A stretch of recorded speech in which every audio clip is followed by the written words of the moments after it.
Graça e paz, irmãos. Bom vê-los na noite de hoje. É um privilégio nosso estarmos reunidos e, pela graça de Deus, hoje terminamos a exposição no livro de Atos. Se você nos visita e quer acompanhar, você tem pelo menos aí um ano de exposição. Então, eu estimulo a você a acompanhar. Irmãos, Atos capítulo 28, a partir do versículo 16.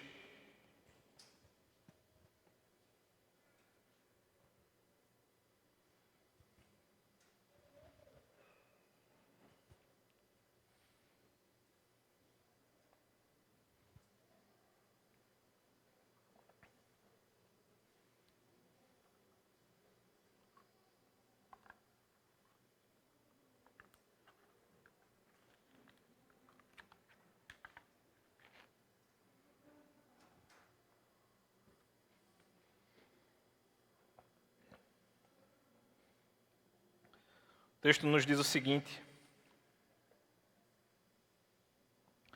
uma vez em Roma, Paulo recebeu permissão para morar por sua conta, tendo em sua companhia o soldado que o guardava. 3 dias depois, ele convocou os principais dos judeus. Quando estavam reunidos, Paulo disse: meus irmãos, apesar de nada ter feito contra o povo, contra os costumes paternos, vim preso desde Jerusalém, entregue nas mãos dos romanos. Estes, depois de me interrogarem, quiseram soltar-me porque não encontraram em mim nenhum crime passível de morte. Diante da oposição dos judeus, fui obrigado a apelar para César, não tendo eu, porém, nada de que acusar o meu povo. Foi por isso que pedi para vê-los e para falar com vocês, porque é pela esperança de Israel que estou preso com esta corrente. Então eles lhes disseram: nós não recebemos da Judeia nenhuma carta que falasse a respeito de você. Também não veio qualquer dos irmãos que nos anunciasse ou dissesse algo de mal a seu respeito. Mas gostaríamos de ouvir o que você pensa, porque sabemos que em todos os lugares essa seita é contestada. Tendo eles marcado um dia, foram em grande número ao encontro de Paulo no lugar onde ele residia. Então, desde a manhã até a tarde, lhes fez uma exposição em testemunho do reino de Deus, procurando persuadi-los a respeito de Jesus, tanto pela lei de Moisés como pelos profetas. Houve alguns que ficaram persuadidos pelo que Paulo dizia, outros, porém, continuaram incrédulos. E, havendo discordância entre eles, começaram a ir embora. Mas antes que saíssem, Paulo disse estas palavras: bem falou o Espírito Santo aos pais de vocês por meio do profeta Isaías, quando disse: vá a este povo e diga, ouvindo, vocês ouvirão, e de modo nenhum entenderão, vendo, vocês verão, e de modo nenhum perceberão, porque o coração deste povo está endurecido, ouviram com os ouvidos tapados e fecharam os olhos, para não acontecer que vejam com os olhos, ouçam com os ouvidos, entendam com o coração, se convertam e sejam por mim curados. E Paulo concluiu: portanto, fiquem sabendo que esta salvação que Deus oferece foi enviada aos gentios, e eles a ouvirão. Ditas estas palavras, os judeus foram embora, tendo entre si grande discussão. Durante 2 anos, Paulo permaneceu na sua própria casa, que tinha alugado, onde recebia todos os que o procuravam.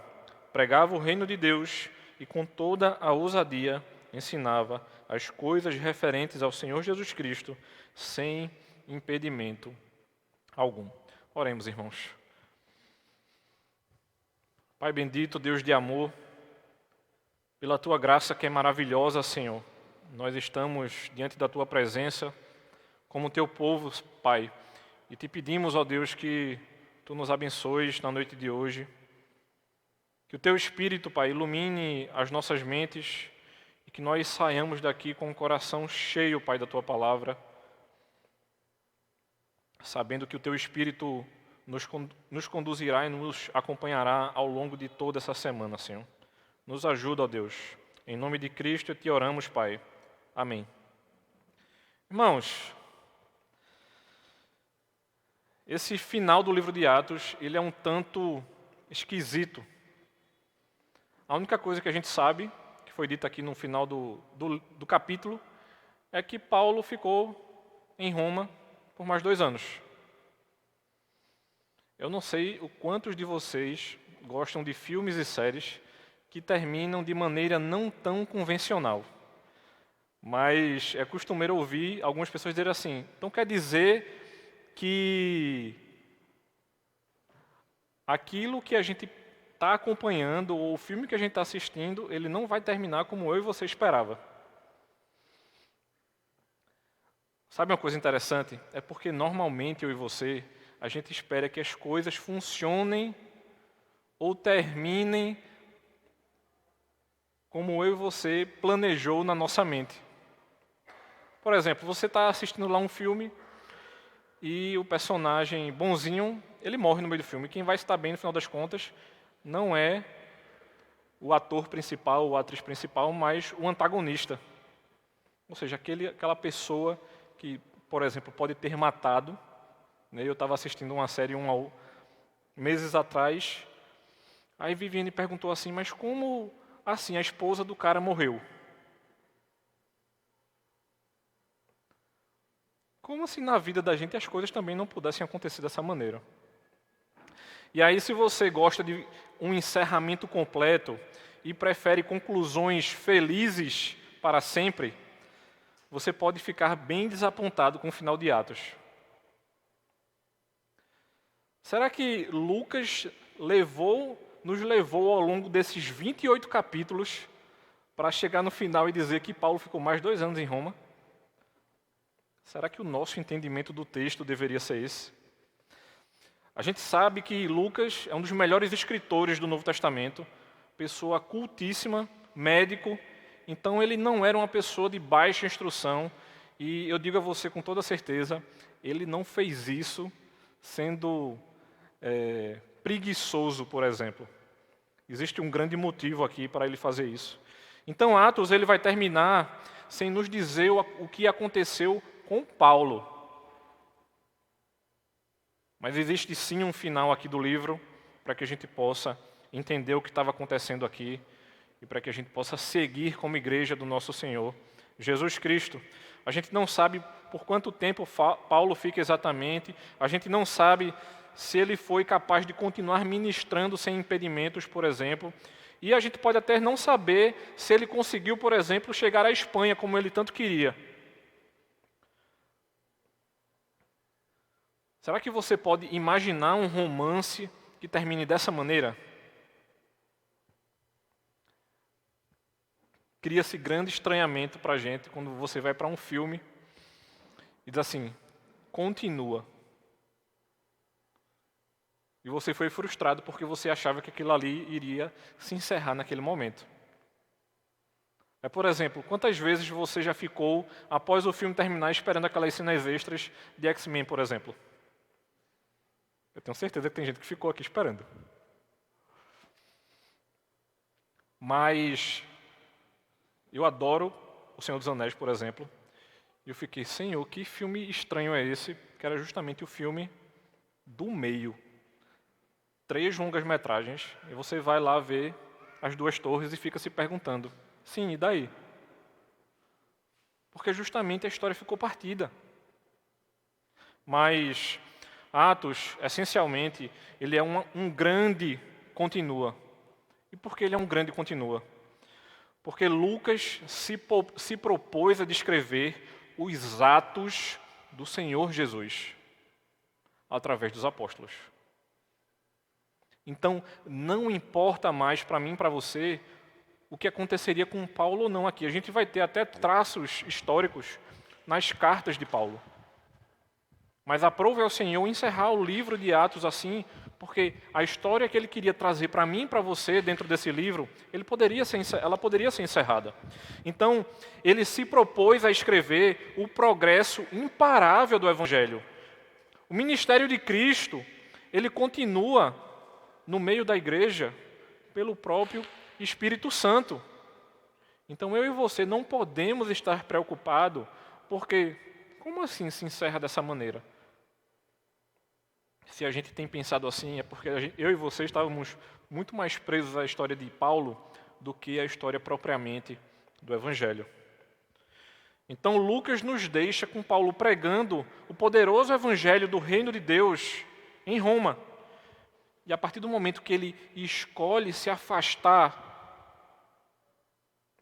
da história, Lucas, de maneira magistral, ele vai manter o rei onde ele sempre continuou. Cristo não está sendo retirado da história da Escritura. Ele simplesmente tira um importante personagem e diz assim, tudo bem, até aqui, sigamos.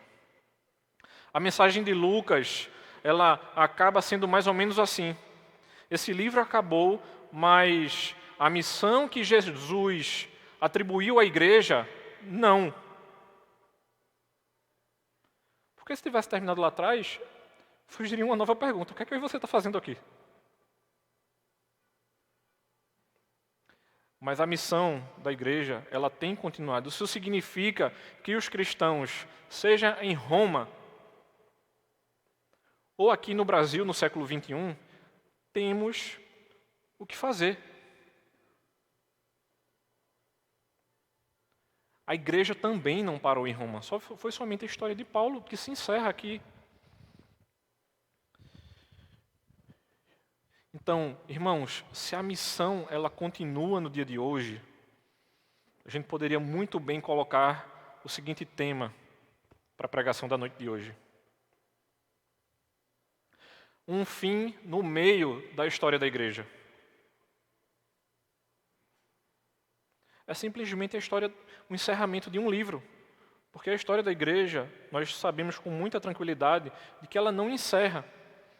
E em primeiro lugar, irmãos, nós vamos ver aqui ao longo desse final de livro, do livro de Atos, que nós devemos aproveitar ao máximo cada oportunidade do nosso ministério perante o Senhor.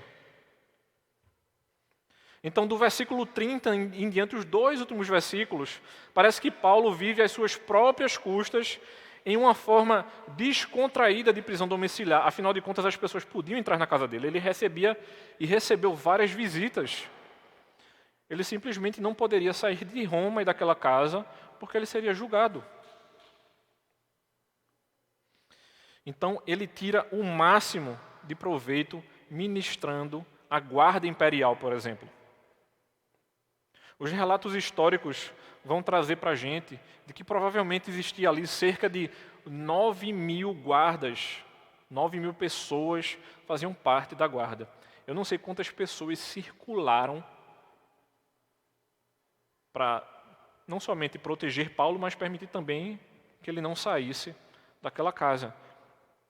Então, um dos maiores pregadores do Novo Testamento, preso, recebendo pessoas e aqueles guardas ouvindo o tempo inteiro o que Paulo comunicava. Por exemplo, em sua carta aos Colossenses, Colossenses capítulo 4, versículo 2, a gente vai ser lembrado do seguinte. Paulo diz, continuem a orar, vigiando em oração com ação de graças. Ao mesmo tempo, orem também por nós, para que Deus nos abra uma porta à palavra, a fim de falarmos do mistério de Cristo, pelo qual também estou algemado. Orem para que eu torne esse mistério conhecido, como me cumpre fazer. Sejam sábios no modo de agir com os que são de fora e aproveitem bem o tempo. Que a palavra dita por vocês seja sempre agradável, temperada com sal, para que saibam como devem responder a cada um. É interessante, porque Paulo, na oração aqui, ele pede para que ele possa continuar proclamando a mensagem de Cristo, mas ele não diz aqui em Colossenses hora nenhuma para que ele deixe de estar preso. Ele não estava muito preocupado com o que estava acontecendo aqui com ele. Sabe aquela pessoa super focada que você olha assim e se pergunta, como é que essa pessoa consegue? E muitas vezes a gente fica se questionando por que determinadas pessoas não balançam na sua vida cristã. Porque a caminhada delas, a oscilação, ela é mínima. Porque muitas vezes, meus irmãos, nós precisamos estar cientes daquilo que Cristo chamou eu e você para fazer, porque senão a gente vai começar a balançar. Como é que anda as raízes da nossa fé? Elas estão firmes naquele solo perfeito, como Cristo cita na parábola, ou qualquer coisa fará com que a gente solte? Então, ele exorta os crentes a não pensarem nele, mas a fazerem o melhor uso do seu tempo. Vivam para a glória de Deus. A gente sabe de pelo menos uma pessoa que se converte nessa prisão domiciliar de Paulo em Roma, que é justamente Onésimo. E Paulo escreve uma carta a Filemon. E ele diz o seguinte a Filemon: pois bem, ainda que eu sinta plena liberdade em Cristo para ordenar a você o que convém ser feito, eu prefiro, entanto, pedir em nome do amor, sendo o que sou, Paulo, o velho, e agora também prisioneiro de Cristo Jesus, faço um pedido em favor do meu filho Onésimo, que gerei entre algemas. Portanto, se você me considera companheiro, receba-o como receberia a mim. E se ele causou algum dano a você, ou lhe deve alguma coisa, ponha tudo na minha conta. Muito possivelmente, Onésimo era um escravo fugido. Ou seja, prejuízo para Filemon muito possivelmente aconteceu. Agora imagina, uma pessoa dá um prejuízo a você e um pastor chega para você e diz o seguinte: receba fulano como você tivesse recebido a mim. Quem diz que nós estamos chateados com alguém aqui da igreja, você não quer nem entrar na própria igreja? Agora imagina o pastor chegar assim: eu não estou pedindo não. Ele diz o seguinte: eu não sei se eu preciso lembrar a você, Filemon, que você me deve a sua vida. Eu poderia ter feito isso, mas eu estou pedindo a você em amor. Então, Paulo, tendo a certeza de que Onésimo estava grato, ele não para de ministrar na prisão. Ele aproveita ao máximo a oportunidade com a guarda imperial também. Em Filipenses, Paulo vai mencionar como Deus estava cumprindo os seus propósitos por meio dessa prisão. Veja bem a quantidade de cartas que a gente varreu só nesse primeiro trecho.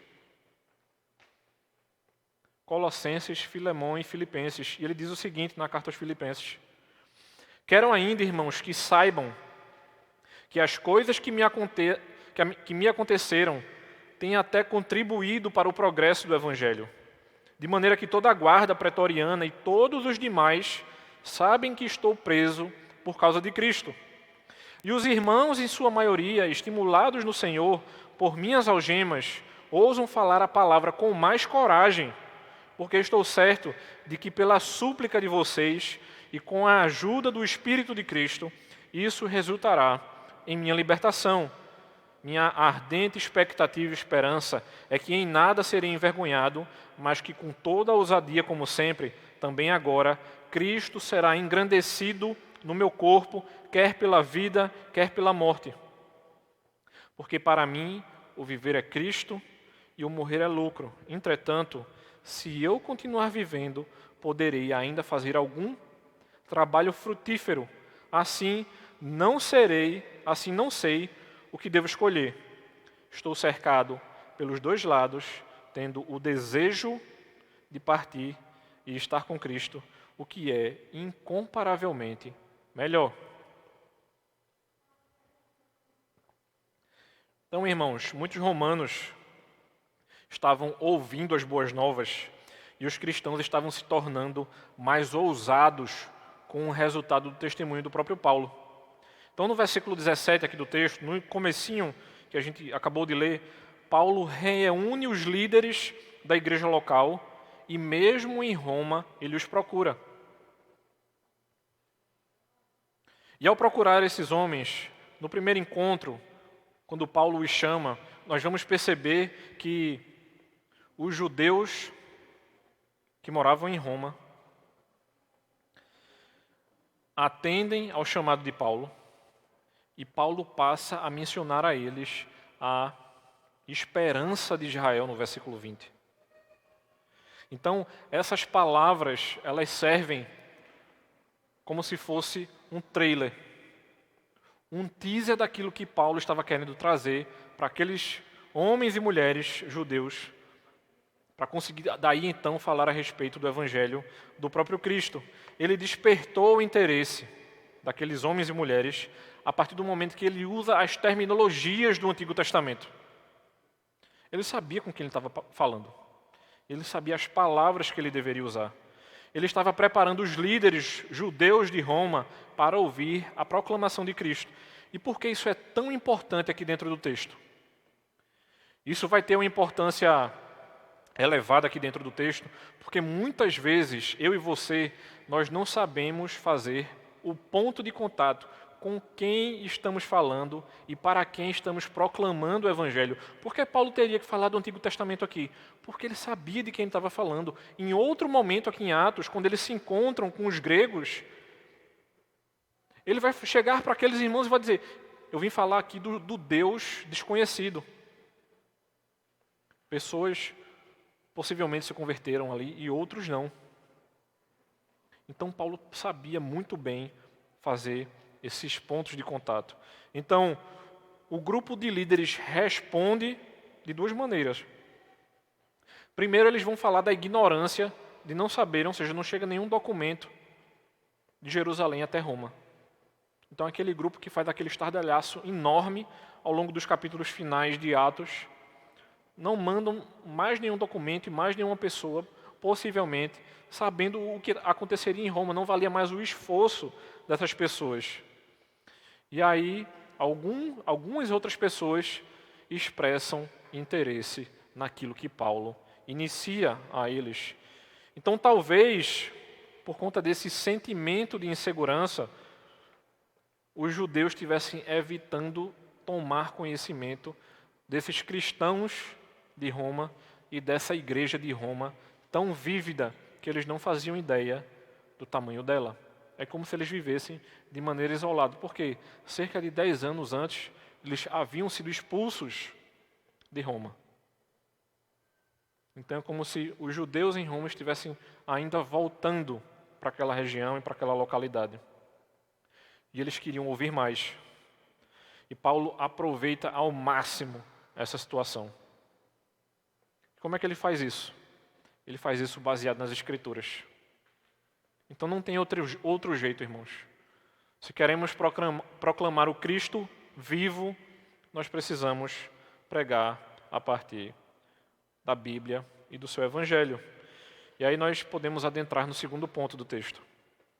Ensine todas as pessoas sobre o Rei Jesus com base nas Escrituras. Então, como aconteceu no ministério de Paulo anteriormente, em Antioquia da Pisídia, o segundo encontro de Paulo com os judeus toma um vulto muito maior. O texto nos mostra de que muitas pessoas comparecem. Isso nos lembra, irmãos, a necessidade de fazermos discípulos, ensinando todos sobre Jesus e seu reino com base nas Escrituras. E como é que a gente pode fazer isso? Dentro desse segundo ponto, eu quero mostrar quatro características ou 4 pontos de como eu e você podemos fazer isso. O primeiro delas, no versículo 23. Paulo fazia isso do amanhecer ao anoitecer. Então são 7:50. Vocês não estão muito preocupados com a hora não, né? Paulo pode pregar do amanhecer até o anoitecer, eu posso pregar do anoitecer até o amanhecer tranquilamente, né? Tem gente que nem vai trabalhar amanhã, terça é feriado em Recife. O que é que você acha? Domingo passado eu preguei mais de 1 hora pela manhã. E tinha gente mandando mensagem no WhatsApp aqui para mim. Vai terminar não? Brincadeira, irmãos. Então Paulo tinha uma incrível resistência de pregar. Em Troade, por exemplo, lá no capítulo 20, ele pregou a noite toda. Ou seja, Paulo está me dando respaldo para fazer a mesma coisa. Mas eu vou poupar vocês na noite de hoje, certo? E aqui ele prega o dia inteiro. Essa reunião solicitada pelos judeus não terminou de uma maneira rápida, justamente porque Paulo precisava explicar muitas coisas a esses irmãos. Quando eu e você vamos explicar o Evangelho a pessoas que não têm contato nenhum com a palavra, a esses incrédulos, pode levar um tempo considerável. Por quê? Porque eles expressam de conhecimento da nossa cosmovisão. Eles não sabem como nós pensamos muitas vezes. Muitas vezes eles não sabem nem o que é pecado, nem o que é certo. E alguns deles sabem, sabendo muito, que dia 25 de dezembro a gente comemora o nascimento de Cristo, e vai lá saber, que eu não sei, que na Páscoa Cristo morreu. Se souber disso, eu digo que é um fenômeno nos dias de hoje.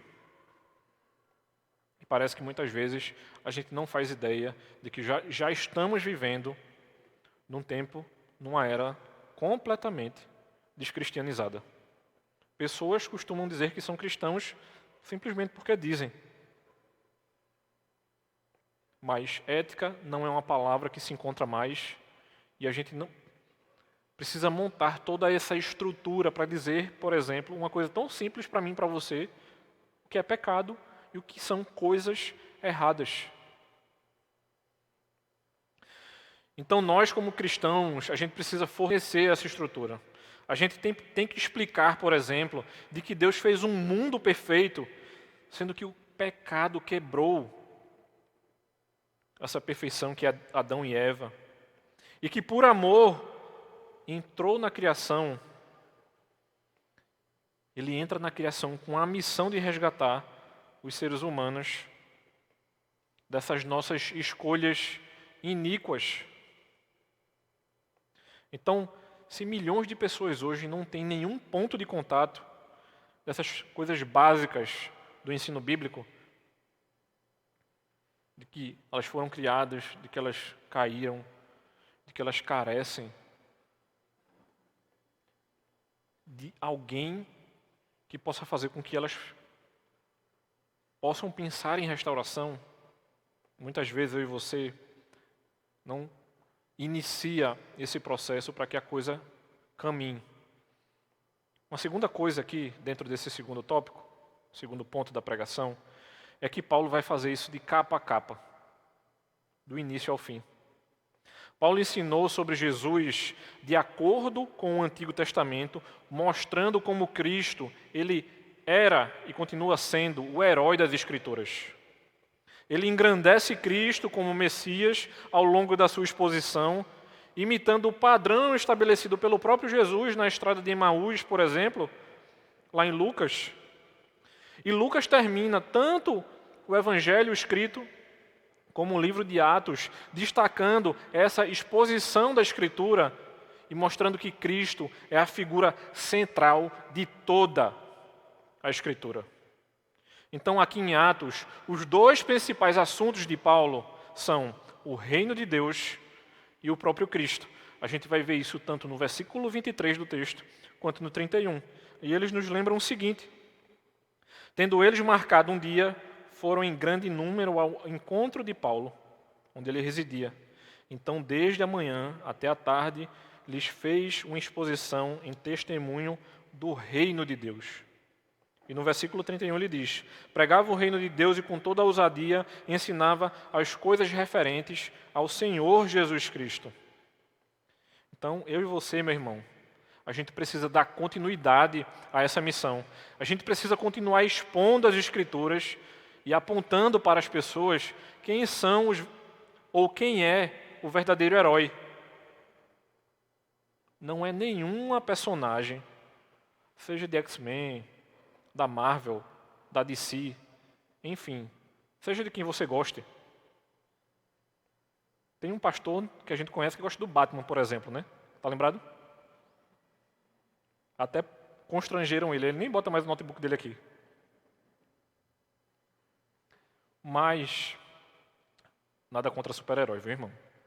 Só não podia perder a piada. O texto não nos diz o que Paulo disse sobre o reino, por exemplo, mas certamente ele descreveu como é que Cristo foi o governante há muito esperado e que o Antigo Testamento inteiro fala sobre isso. O verdadeiro e o melhor Davi, o melhor rei de Israel não era Davi. O melhor rei não somente de Israel, mas de todo mundo é o próprio Cristo, cujo reino foi inaugurado na sua primeira vinda e um dia será consumado na sua segunda. E não se engane, eu estou dizendo que Cristo aparece na história da redenção na sua primeira vinda, não, mas ele vem e a expectativa que tinha sido criada, ela foi consumada. E nós esperamos, ou deveríamos estar esperando isso de maneira ansiosa por essa segunda vida. E essa segunda vinda é justamente o que faz com que Paulo não perca o senso daquilo que ele deveria fazer. Como rei, Jesus agora reina no coração de todos os que vinham a ele. Mas ele também reina em meio aos seus inimigos. Então Paulo não estava muito preocupado com o que poderia acontecer com ele. Cristo não deixa de reinar, por exemplo, meu irmão, porque quando nós estamos no trabalho, só você é cristão dentro daquela sala. A pergunta é, você acreditando ou não, meu amigo, ele vai deixar de reinar? Não. Ele continua reinando. Agora, existem desafios à minha vida e à sua por conta das pessoas que nós convivemos e por conta da descrença delas? Sim, existe um desafio imenso. Elas precisam conhecer a Cristo e o nosso testemunho precisa impactar a vida delas. Nós precisamos pregar a esse Cristo. É como se aí cada igreja local, seja Casa Caiada, Rio Doce, Espinheiro, Peixinhos, Janga, Pau Amarelo, Boa Viagem, Prazeres, enfim. É como se cada igreja em cada bairro, e se houver mais de uma igreja em cada bairro, glória a Deus por isso. É como se fôssemos postos avançados do reino. Nós não estamos aqui à toa não, meus irmãos. Isso aqui não é um elefante branco não, que nós, vez por outra, aparecemos aqui, a gente bate o ponto, sai mais leve. Se você quiser fazer mais leve, a gente pode marcar outras coisas. Mas não sou eu que vou fazer não, eu posso indicar, viu? Mas a gente vem aqui por conta de um propósito. Por conta de quem servimos. O povo do rei, cada um desses povos, cada uma dessas igrejas locais, elas são chamadas a mostrar os valores desse rei, dando ao mundo um antegozo do reino. Porque a gente fica encantado, por exemplo, em passar 4 dias juntos no acampamento? É justamente por isso aqui. Eu tenho até medo de passar o 5º dia, porque vai que começa a acontecer um bocado de problema. Porque tem gente que diz assim, né? Pastor, foi uma bênção aqui, bora ficar aqui. Às vezes eu penso, né? A gente até poderia, né? Mas... e meu colchão?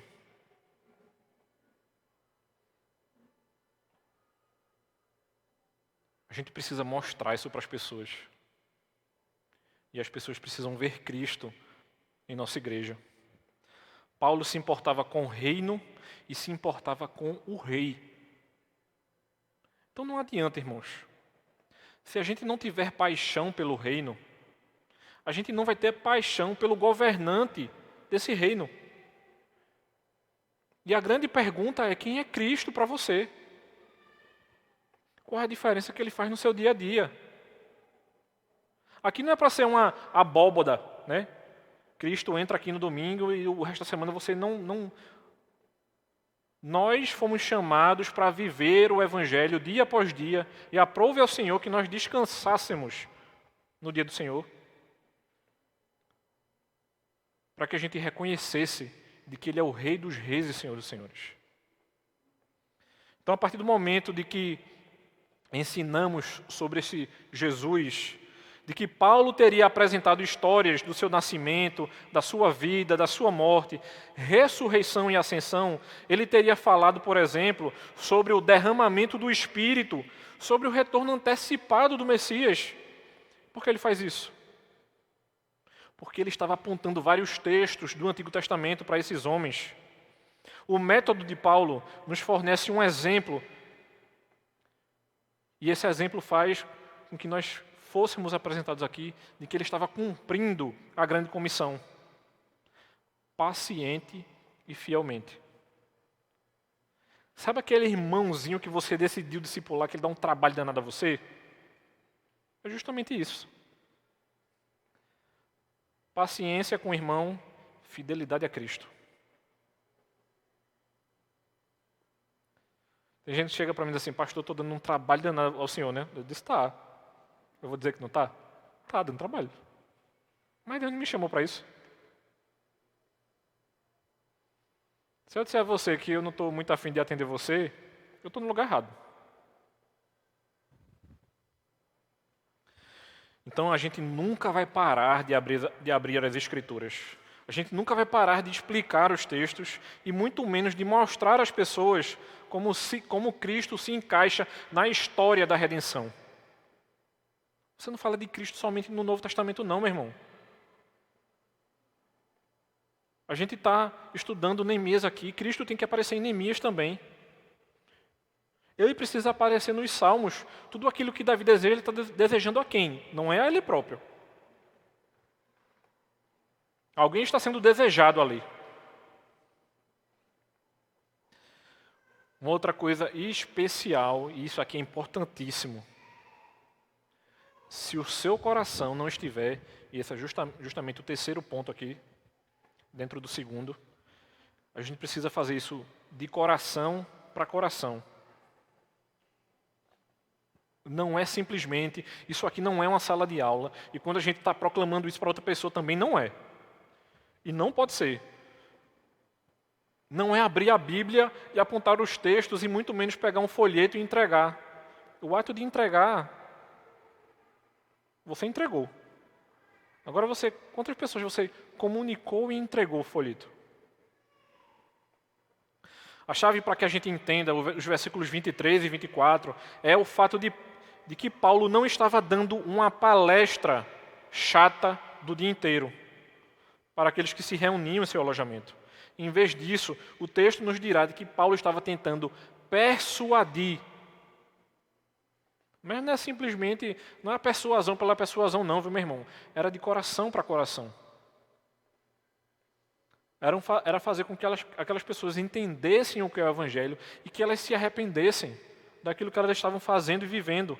Alguns foram persuadidos pelos argumentos de Paulo, mas eles não conheceram a Cristo.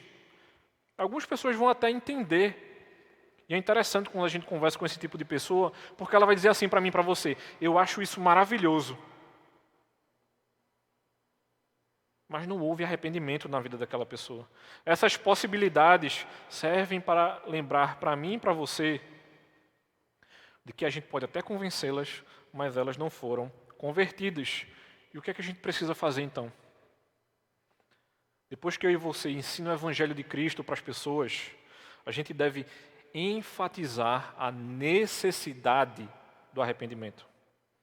Para que elas aceitem a Cristo com fé, como nos lembra Romanos capítulo 10, versículos 9 e 10. Elas precisam dizer com a sua boca, elas precisam invocar o próprio Cristo. Tem um pastor chamado Agite Fernando, que ele vai dizer o seguinte para a gente. Não há muita novidade aqui no que Paulo está nos dizendo. Lucas ressalta a tragédia da rejeição judaica do Evangelho. O que é novo aqui é o uso de Paulo de um texto familiar para essas pessoas, que é justamente o texto de Isaías capítulo 6, que é o texto citado aqui, a partir do versículo 26. À medida em que eu e você expomos o Evangelho a outras pessoas, nós não estamos apenas tentando transferir conhecimento. E é justamente porque isso aqui não é uma aula. Não é do meu cérebro para o cérebro de vocês, irmãos. Não é do nosso cérebro para o cérebro das pessoas que nós estamos proclamando o Evangelho. Em vez disso, a gente deve evangelizar do nosso coração para o coração dessas pessoas. A gente deve procurar persuadi-las para que elas entendam que para que elas precisam dobrar o joelho delas para Cristo.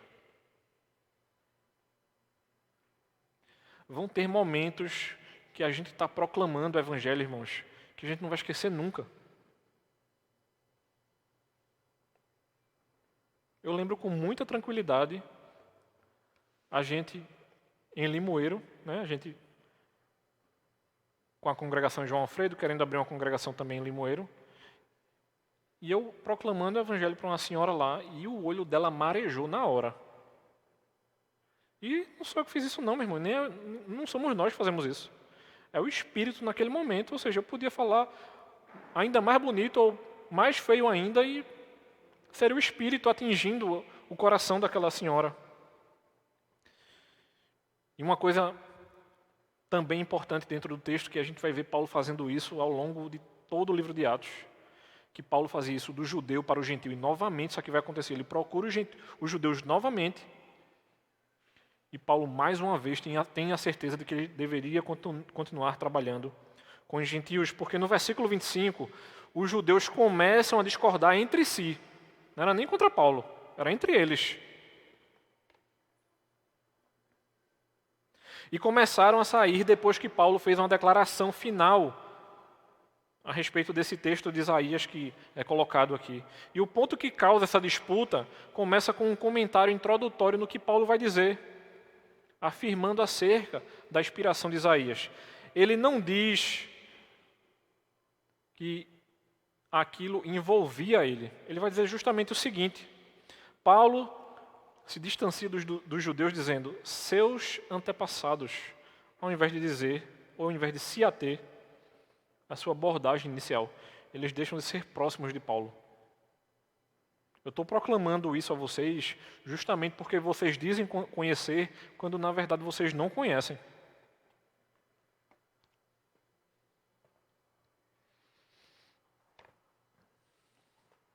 E o ponto aqui é o seguinte: a fé de Paulo em Cristo fez com que ele se distanciasse.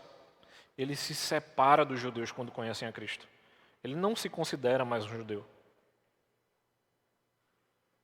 Quando eu e você falamos, por exemplo, meu irmão, de ética judaico-cristã, se você falar simplesmente judaico, tem um buraco aí imenso.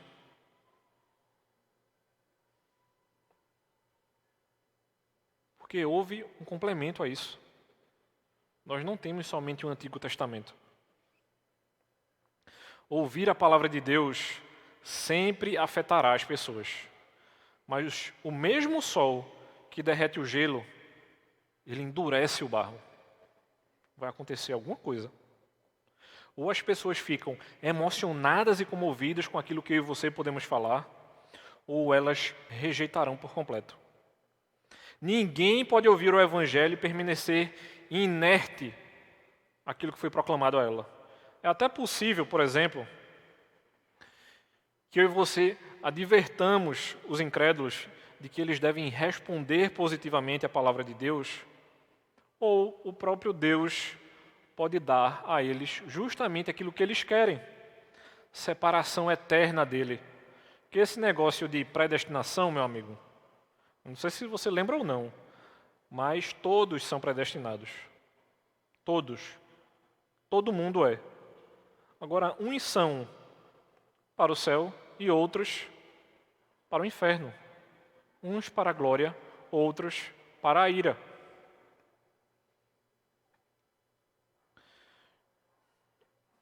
E aí o que é que acontece aqui? Infelizmente, nessa passagem, os judeus de Roma ouviram a mensagem de Cristo, mas muitos se recusaram a respondê-la. O conceito de ouvir aparece ao longo dessas reuniões com os judeus. Você vai ver isso no versículo 22, no versículo 26, no versículo 28. E a última vez que Paulo usa esse verbo no versículo 28, ele diz que os gentios irão ouvir e responder apropriadamente a mensagem da salvação de Deus. Em Romanos 11, irmãos, Paulo discute a falha dos judeus em ouvir o Evangelho. Romanos 11, capítulo 11, versículo 8. Você vai achar isso aqui. E aqui em Atos, capítulo 28, Paulo simplesmente observa a tragédia da rejeição judaica a respeito de Cristo. Então, inicialmente, a conversão dos gentios, como Cornélio, por exemplo, era uma exceção no cristianismo. No início, os cristãos judeus lutaram com a inclusão dos gentios, como a gente viu lá atrás no capítulo 15. Mas aqui no capítulo 28, as coisas mudaram.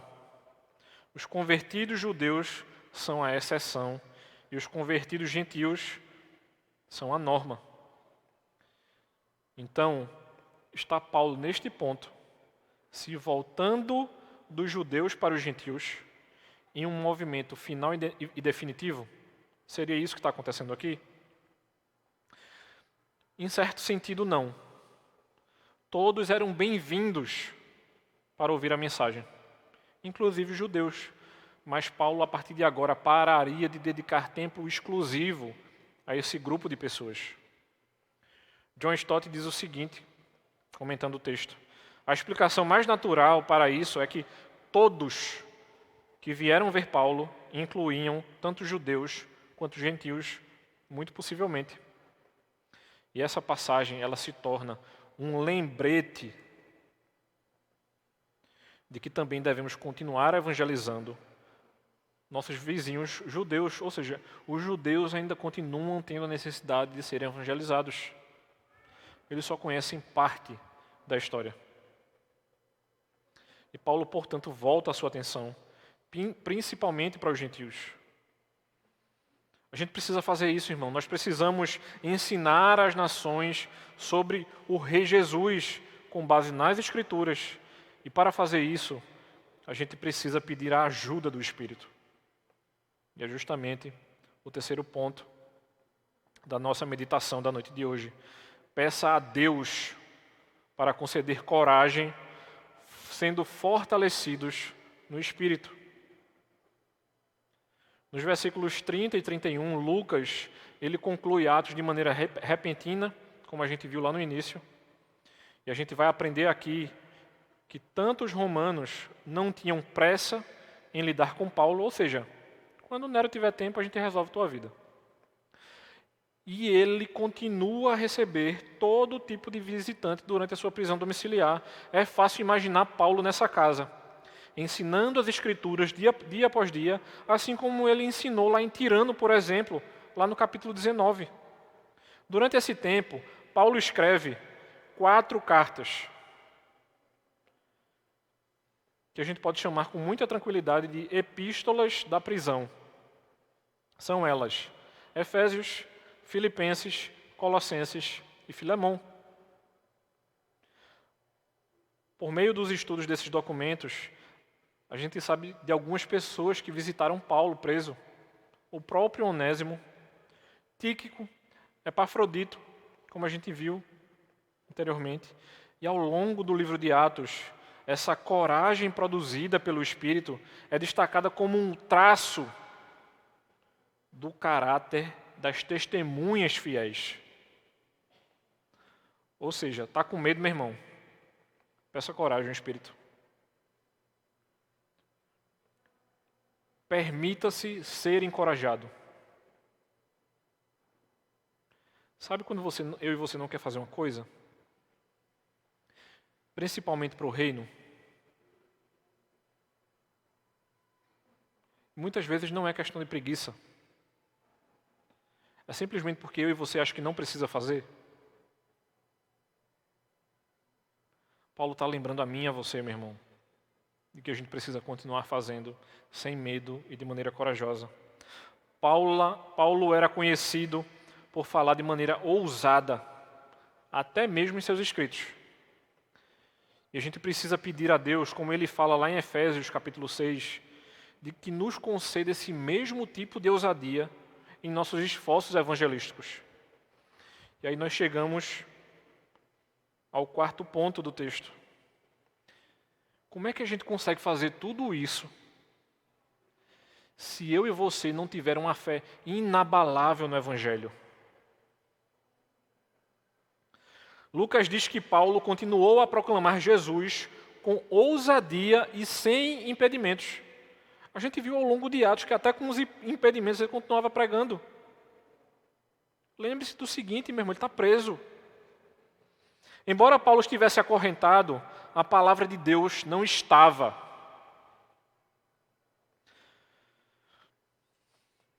Considere como Lucas rastreou o triunfo do Evangelho ao longo do livro de Atos. Vamos lá, capítulo 6. Assim, a palavra de Deus se espalhou, os discípulos em Jerusalém aumentaram muito em número e um grande grupo de sacerdotes tornou-se obediente à fé. Capítulo 6, versículo 7. Capítulo 9, versículo 31 agora. Assim, a igreja em toda a Judéia, Galileia e Samaria teve a paz e foi fortalecida. Vivendo no temor do Senhor e encorajado pelo Espírito Santo, aumentou em número. Capítulo 12, versículo 24. Mas a palavra de Deus floresceu e se multiplicou. Capítulo 16. Assim, as igrejas foram fortalecidas na fé e cresceram diariamente em número. Capítulo 19, versículo 20. Desta forma, a palavra do Senhor floresceu e prevaleceu. Então eu acho que agora, eu e você, a gente pode adicionar o versículo 31 nesse grupo de versículos que são declarações resumidas e que expressam o triunfo da palavra de Deus. Ou seja, Lucas não encerrou o livro abruptamente. A gente deve se maravilhar com a expansão espetacular do cristianismo, meus irmãos. Desde o início de Atos, o Evangelho se consolidou em Jerusalém e em cidades de todo o mundo antigo e finalmente aqui chega a Roma. A gente presume que Jerusalém não era o centro do mundo antigo. Eu não sei se você tem conhecimento disso ou deveria ser lembrado disso, mas o mundo não girava em torno de Jerusalém não, viu? Ela não era o centro. E para o Império Romano, ela era uma cidade bastante insignificante. Roma controlava aquela área, mas as atividades lá não ocupavam o interesse romano. E sobre esse início humilde e explosivo da fé cristã, a gente precisa ser lembrado de que os eventos da vida, morte e ressurreição de Jesus são tão importantes para os judeus e cristãos daquela época, mas ainda assim, até esse momento, era um evento marginal para os romanos. A partir do momento que a gente se deixa reconhecer isso, a gente não pode deixar de reconhecer o quão notável e rápido foi o crescimento da igreja primitiva. E o que é que eu e você tem feito para que a igreja de Cristo cresça hoje? Durante os 2 primeiros séculos, os escritores romanos muitas vezes se referiam aos cristãos como galileus, indicando o quanto irrelevante era o cristianismo para esses homens. No entanto, no final de Atos, a gente vê o início do movimento mundial de um povo que adorava o rei ressuscitado de Nazaré. É justamente aquela pergunta: quem é este homem? De onde ele veio? É impossível de acreditar que um nazareno seja.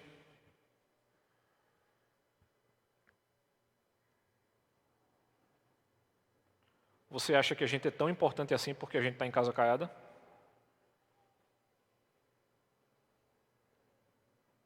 Isso não significa nada para o Senhor se a gente não estiver fazendo a obra dele como Ele espera que façamos. Muitos irmãos foram adicionados à Igreja do Senhor em Roma. E isso era uma coisa importante para a expansão do Evangelho.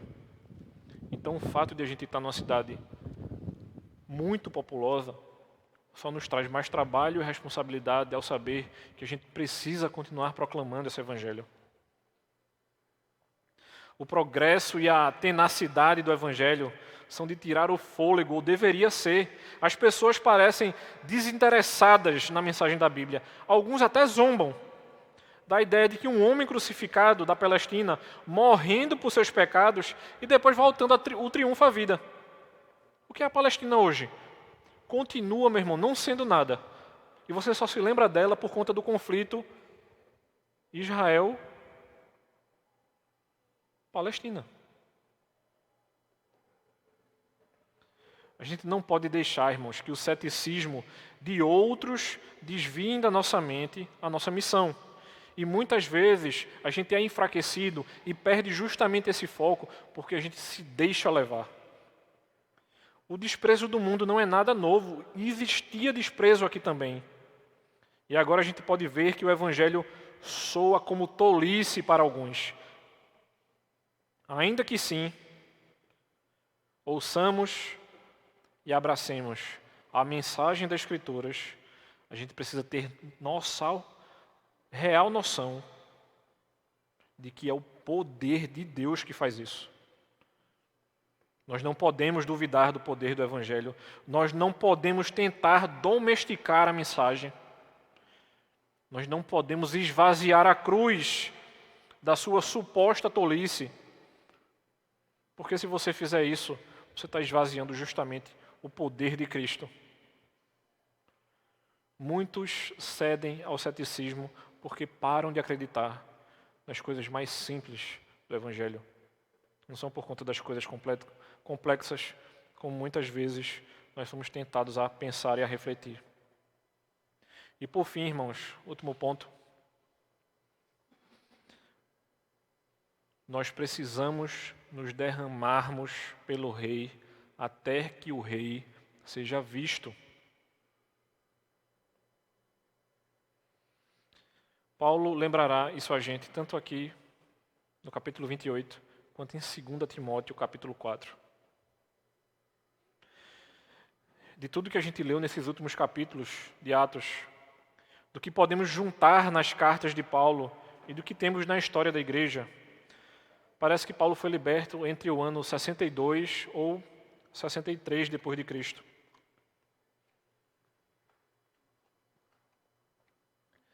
E quando ele recebe a sua liberdade, ele retoma o seu ministério viajante.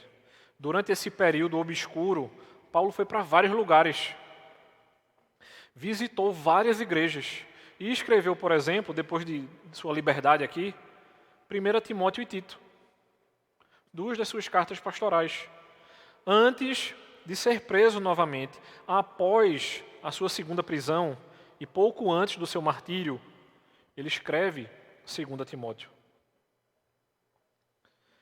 Se a gente pudesse pensar num resumo aqui dos anos finais de Paulo, seria justamente o seguinte: podemos acreditar que após a libertação de Paulo dessa primeira prisão romana, ele continuou seu trabalho evangelístico na parte oriental do Império Romano, talvez até cumprindo o seu desejo de há muito visitar a Espanha. Nós não sabemos disso.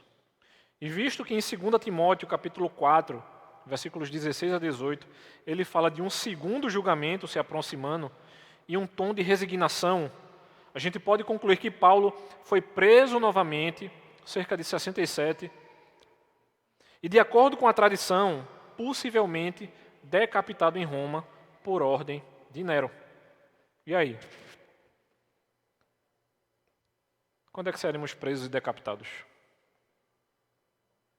Em 2 Timóteo, a última carta de Paulo, ele conclui com estas palavras para Timóteo, nos dizendo o seguinte: quanto a mim, já estou sendo oferecido por libação, e o tempo da minha partida chegou. Combati o bom combate, completei a carreira, guardei a fé.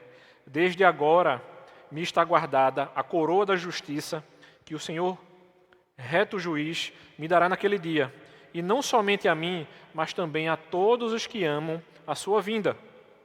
Na minha primeira defesa, ninguém foi ao meu favor. Todos me abandonaram. Que isto não lhes seja posto na conta. Mas o Senhor esteve ao meu lado e me revestiu de forças para que, através de mim, a pregação fosse plenamente cumprida e todos os gentios a ouvissem. E fui libertado da boca do leão. O Senhor me livrará também de toda obra maligna e me levará salvo para o reino, para o seu reino celestial. A Ele, glória para todo sempre. Amém. De fato, o Senhor entrega Paulo em segurança a Roma. E todas aquelas fugas que ele faz para chegar ileso em Roma. E com o tempo ele deu boas-vindas a esse apóstolo dilacerado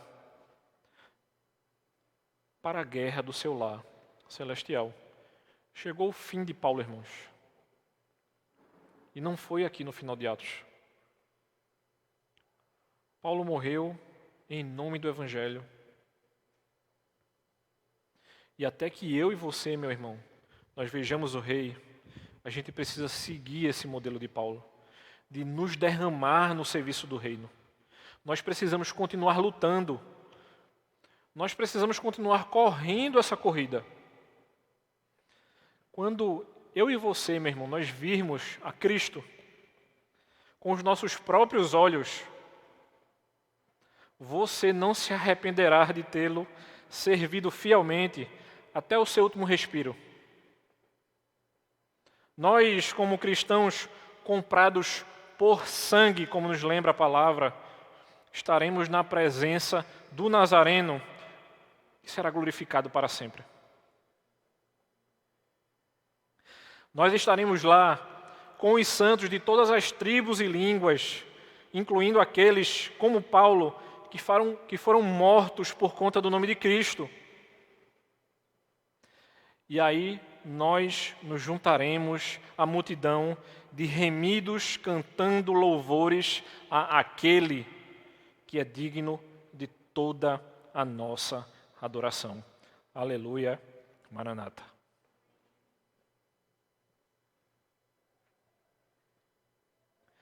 A missão de Atos, ela precisa continuar. Até que Jesus, a fonte da vida, a conclua. Paulo não encerra, eu e você não encerraremos. Somente o Cordeiro encerrará. E ele não sabe o tempo, e esse tempo cabe ao Pai. Vamos orar, irmãos. Santo e eterno Deus, nós louvamos e bendizemos o Teu nome, ó Pai. Sabendo que Tu és o Senhor dos senhores e o Rei dos reis, aquele que permitiu, Pai, com que nós aprendamos acerca da vida de tantos servos Teus ao longo dessa caminhada em Atos, Senhor. E nós Te louvamos por isso, ó Deus. Te louvamos porque Tu és o nosso Deus, porque Tu tens cuidado da Tua igreja, porque nós temos Te servido, Pai, e não nos deixa sermos levados por qualquer coisa ou pessoa, Senhor. Que o Teu Espírito nos fortaleça, que a gente seja encorajado dia após dia, que o Teu amor que não falha, Pai, e é imenso, nos ajude, Senhor. Que a nossa caminhada continue e que a gente não desista de fé em fé, Senhor. Nos auxilie, ó Pai, e que a gente Te honre dia após dia, Senhor. Amém. Eu convido você, meu irmão, a ficar de pé nesse momento, para que a gente possa entoar mais um cântico ao nosso Deus, respondendo à exposição da palavra do Senhor.